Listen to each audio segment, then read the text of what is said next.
If you become a target or you wind up in the crosshairs of the police on a murder charge, tell any police officer that you want to have an attorney and you do not want to talk to them. Their interest and your interest are not the same.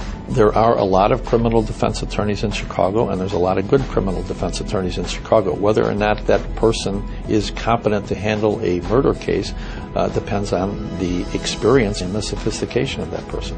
To be successful, you cannot have any fear. You have to believe that you're going to give your client the best defense that's available to him without any fear at all.